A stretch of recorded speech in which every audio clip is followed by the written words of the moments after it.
नमस्कार दोस्तों, तो स्वागत है आपका। तो आज जो वैकेंसी निकली हुई है वो है राजस्थान स्टाफ सिलेक्शन बोर्ड की तरफ से आयुष ऑफिसर की यहाँ पर वैकेंसी है ये। इसमें आप देख सकते हैं 1535 यानी कि 1535 पोस्ट हैं। तो आइए अब इसके बारे में डिटेल से जान लेते हैं।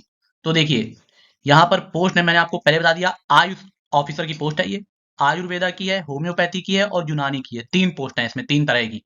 टोटल वैकेंसी यहाँ पर 1535 है।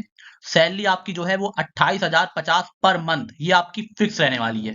ठीक है। जॉब लोकेशन, जाहिर सी बात है कि जब ये राजस्थान स्टाफ सिलेक्शन बोर्ड की तरफ से निकाली गई है तो जॉब लोकेशन आपकी राजस्थान ही रहेगी यहाँ पर। और अप्लीकेशन इसके जो है वो 10 अक्टूबर से शुरू हो चुके हैं और 8 नवंबर तक चलेंगे। तो देखिए, आपके लिए बिल्कुल लेटेस्ट अपडेट लेकर के आते हैं गवर्नमेंट जॉब से जुड़ी हुई। तो अगर आप इसी तरह की लेटेस्ट अपडेट पाना चाहते हैं तो हमारे channel UPSC PCS book cell को सब्सक्राइब जरूर करिए। तो 10 अक्टूबर से लेकर के 8 नवंबर तक आप जो है फॉर्म भर सकते हैं इस वैकेंसी का। ठीक है। और ये रिक्रूटमेंट, जैसे मैंने पहले बताया, Rajasthan staff selection board RSSB Jaipur की तरफ से कराया जा रहा है। ठीक है। तो अब देखिए, इसमें टोटल जो वैकेंसी है वो तो मैंने आपको बताई 1535 है, जिसमें से नॉन शेड्यूल्ड एरिया के लिए 1340 वैकेंसी है और शेड्यूल्ड एरिया के लिए 195 है। तो इस तरह से ये टोटल 1535 वैकेंसी हो जाएंगी। अब देखिए, एजुकेशन क्वालिफिकेशन यानी कि एलिजिबिलिटी क्राइटेरिया समझ लेते हैं।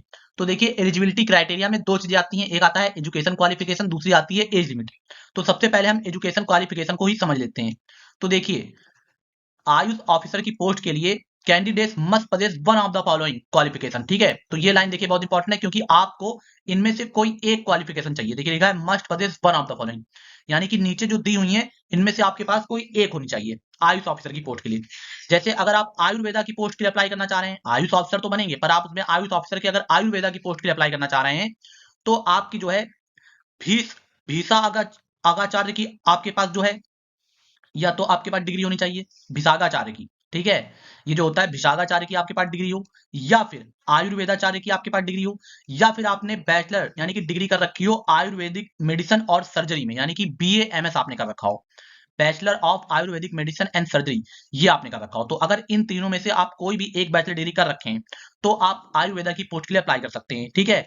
और साथ में देखिए, candidates must also be register with the board of Indian medicine Rajasthan.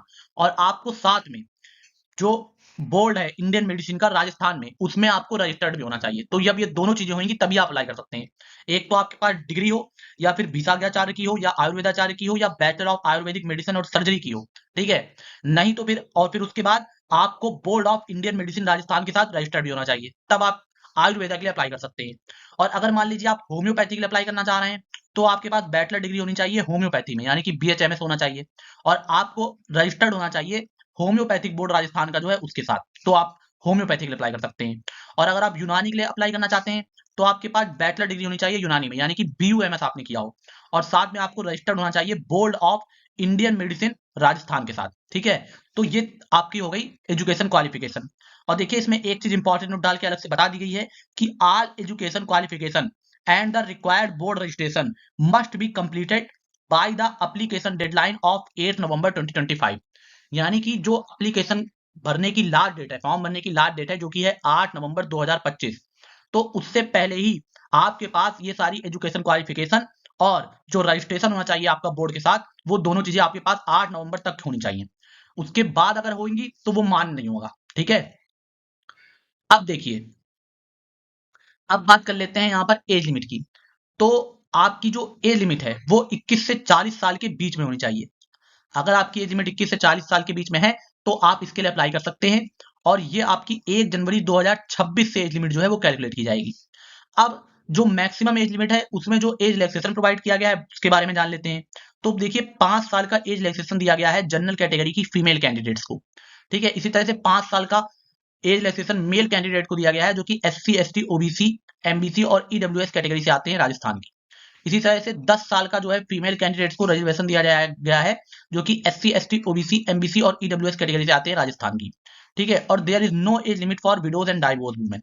तो देखिए, अगर आप विडोज या डाइवोर्स वुमेन है तो आपके लिए कोई भी एज लिमिट नहीं है, आप कितने भी साल के हो आप इसके लिए अप्लाई कर सकते हैं। तो ये हो गया एज लिमिट के बारे में।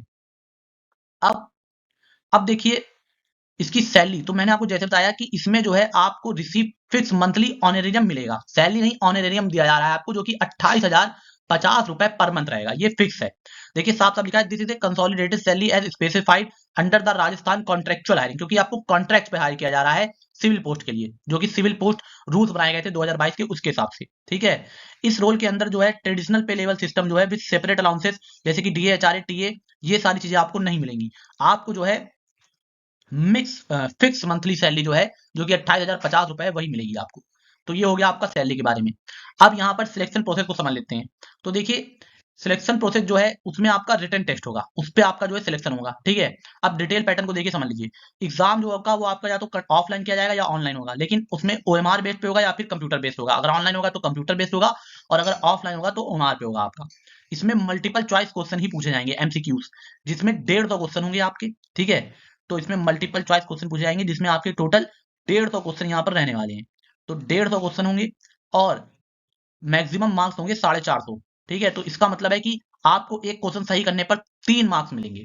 और देखिए निगेटिव मार्किंग भी है, अगर आप कोई क्वेश्चन का गलत आंसर देते हैं तो 1/3, यानी कि एक क्वेश्चन सही करने पे 3 नंबर मिल रहे हैं, तो उसका 1/3 यानी कि 1 मार्क जो है आपका काट लिया जाएगा। अब एग्जाम ड्यूरेशन, तो यहाँ पर आपको टोटल जो है एग्जाम के लिए 2 घंटे 30 मिनट, यानी कि 150 मिनट का टाइम मिलेगा आपको पेपर करने के लिए। तो ये आपका हो गया एग्जाम ड्यूरेशन। अब मिनिमम क्वालिफाइंग मार्क देख लीजिए। Candidate must score a minimum of 40% to qualify. A 5% relaxation is provided for SC/ST category candidates. यानी कि आप ये समझ लीजिए कि अगर आपको क्वालिफाई करना है तो कम से कम 40% मार्क्स तो लाने ही पड़ेंगे, तभी आप जो है फाइनल मेरिट लिस्ट के लिए कंसीडर किए जाएंगे।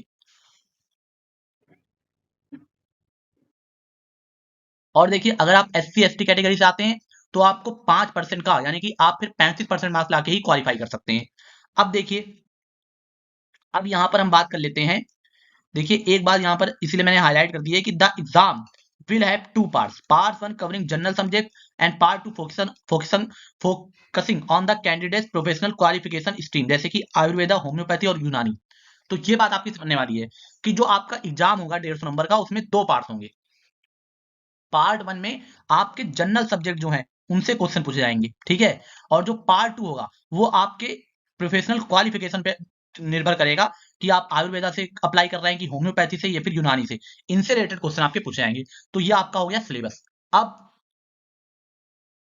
आपको अप्लाई कैसे करना है उसके बारे में जान लीजिए। तो देखिए ये डॉक्यूमेंट्स आपको लगेंगे, ठीक है, अप्लाई करने के लिए। अब उसके बाद कैसे अप्लाई करना है, तो ये पूरा एप्लीकेशन स्टेप यहाँ पे मैंने लिख दिया है, ठीक है। और आपको जो है हमारे वीडियो के डिस्क्रिप्शन में अप्लाई ऑनलाइन की लिंक हम प्रोवाइड कर देंगे, जहां से आप जो है अप्लाई कर पाएंगे। उसके बाद अब इसकी डेट मैंने आपको बताई दी है, 10 अक्टूबर से फॉर्म बनना शुरू हो चुके हैं। 8 नवंबर फॉर्म भरने की लास्ट डेट है, और 26 एग्जाम 26 दिसंबर 26 दिसंबर जो है ये आपकी प्रपोज एग्जाम डेट है, यानी कि 26 दिसंबर को आपका एग्जाम होने की संभावना है। तो आपके पास 2 महीने का समय है अभी तैयारी करने के लिए। तो आप तैयारी में जुट जाइए, और फॉर्म इसका जो है आप जल्द से जल्द भर दीजिए, उसका लिंक आपको वीडियो के डिस्क्रिप्शन में मिल जाएगा, ठीक है। और देखिए इसमें एप्लीकेशन फी जो है वो वन टाइम रजिस्ट्रेशन जो आप कराते हैं उसके तहत ही दी जाती है। तो अगर आपने वन टाइम रजिस्ट्रेशन पहले से ही कर रखा है RSSB में, यानी कि राजस्थान स्टाफ सिलेक्शन बोर्ड, या फिर RPSC एग्जाम में, Rajasthan public service commission exam के बोर्ड में, तो आपको कोई भी फी फिर से नहीं देनी है। क्योंकि राजस्थान में क्या होता है, अगर आपने एक बार जब वन टाइम रजिस्ट्रेशन कराते हैं तो आपसे जो फीस ले ली जाती है, उसके बाद आप सारे एग्जाम उस आयोग के भर सकते हैं और आपको कोई भी फीस पे नहीं करनी होती है। लेकिन अगर आपने नहीं कर रखा है तो वन टाइम रजिस्ट्रेशन की फीस जो है वो जनरल के लिए, ओबीसी, क्रीमी लेयर, एमबीसी और क्रीमी लेयर के लिए 600 रुपए है, और राजस्थान के OBC, MBC, EWS, SC/ST non creamy layer के लिए 400 रुपए फीस है यहाँ पर। और आर दिव्यांगजन जो कि यानी कि पर्सन विद डिसेबिलिटीज हैं, उनके लिए भी यहाँ पे 400 रुपए फीस है। ये वन टाइम रजिस्ट्रेशन फीस है, एक बार आप इसको भर देंगे, फिर दोबारा आप कोई फॉर्म भरेंगे तो आपको कोई फीस नहीं भरनी होती। तो ये हो गया आपका पूरा। अब देखिए आप हमारा एक टेलीग्राम चैनल है उसको ज्वाइन कर सकते हैं, वहां पर भी हम आपको लगातार ऐसे अपडेट प्रोवाइड करते रहते हैं, और आपको रिमाइंडर भी कराते रहते हैं कि आज फॉर्म भरने की लास्ट डेट है या आज से फॉर्म शुरू हैं। तो उस जो टेलीग्राम चैनल है उसका लिंक भी आपको हमारे वीडियो के डिस्क्रिप्शन में मिल जाएगा, तो आप उसको जरूर ज्वाइन कर लें। क्योंकि अगर मान लीजिए कोई ऐसी वैकेंसी निकलती है जहां पर ज्यादा पोस्ट नहीं होती है, तो हर वैकेंसी का वीडियो बना पाना संभव नहीं होता है। तो अगर आप हमारा टेलीग्राम चैनल ज्वाइन कर लेते हैं तो वहां पर आपको उससे रिलेटेड अपडेट भी जो है हम प्रोवाइड कराते रहते हैं। तो अब अगर आपको हमारा वीडियो और हमारी मेहनत पसंद आती हो तो आपसे रिक्वेस्ट रहेगी कि आप वीडियो को लाइक करें, ठीक है, चैनल को सब्सक्राइब करिए, और इस जानकारी को अपने दोस्तों के साथ भी साझा कीजिएगा। तो बहुत बहुत धन्यवाद आपका।